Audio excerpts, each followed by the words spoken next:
So, ano ang kailangan gawin? Mayroong talata na binuksan si Brother Francis dyan. 2 types pala yun, no? Kailangan magkaroon ng repentance. Tinatawag niya na Berean repentance.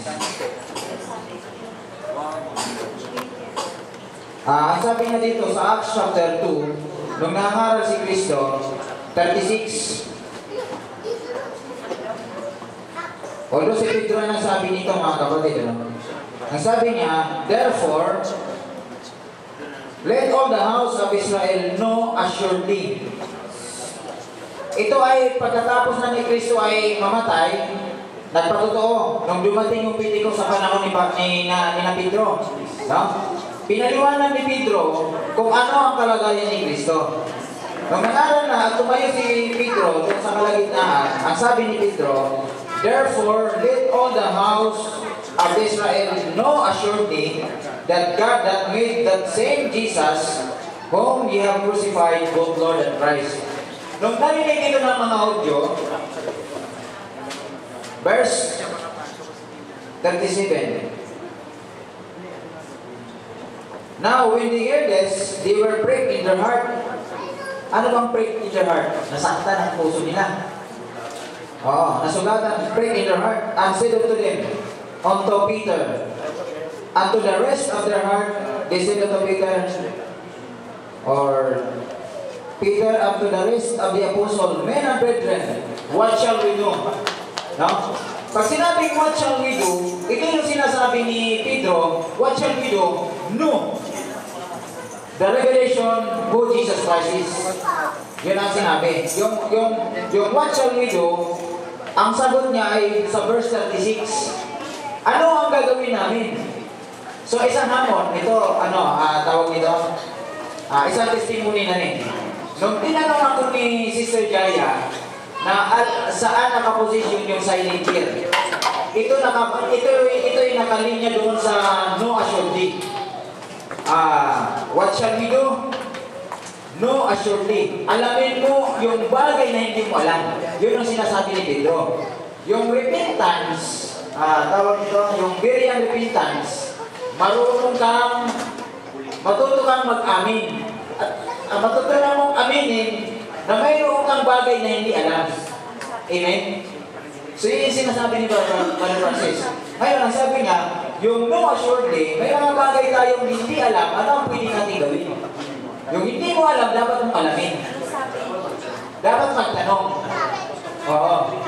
So, yun yung na-absorb ko dito sa, ang naging problema sa panahon ni nung nangaral si Kristo doon sa Jerusalem o Judea, Samaria, kung saan siya pumunta, hindi siya madakip-dakip, hindi siya lumulusod lang siya kahit maraming tao.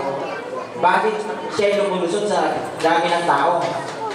Dahil mayroon siyang supernatural power. No? Itong supernatural power, hindi alam ng tao. Ang pagkakalam lang nila na si Kristo ay anak lang ng karpintero. Ngayon, hindi nila alam na si Kristo ay bigay o tawag nito, suko ng Ama para ipangaral at ipakilala kung sino yung Ama. Nung pinatay nila si Kristo, tawag nito, akala nila, ang pagkakalam nila, si Kristo ay maghahari na sa bayan ng Israel. No, pero hindi pala, nagkamali sila. Iba pala yung paghaharian ni Kristo. Sa milyong pala, hindi yung bayan na tinutukoy nila. So yun yun. Kaya ngayon, mayroon tayong tinatawag na Berean repentance. Ano pa ba? Mahirap kasi mag-objective na hindi mo nakita.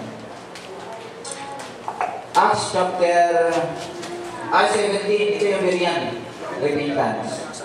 Acts 17:30. And the times of this ignorance God winked at, but now commanded all men everywhere to repent. Bawat isa, inutos ng tao. At the time of ignorance God winked at, ibig sabihin, nung binulag na yung mata, dapat nang magsisi yung tao. Ano ang kanyang pagsisihan? Yung kanyang kamangmangan. Kamangmangan saan? Ha? Pagka walang alam. Pahayag ng Panginoon. So, napakaganda yung itong pinipresent ni Father Francis na kapag inline at napakaganda dito yung sit-up sharing. Yung mga bagay na hindi mo alam at may katanong na nakakapagbigay hamon, no? Para alamin mo yung katotohanan. So, napakahalaga yun. Ano pa ba? Mayroon akong mayroon ka ba, Brother Mina? Sige, pwede. Diretso mo. May May take 5 minutes. Tapos na eh. Nawala na sa, tawag mo. Yung sinabi yung mahirap kasi mag-objective eh. Hindi na focus.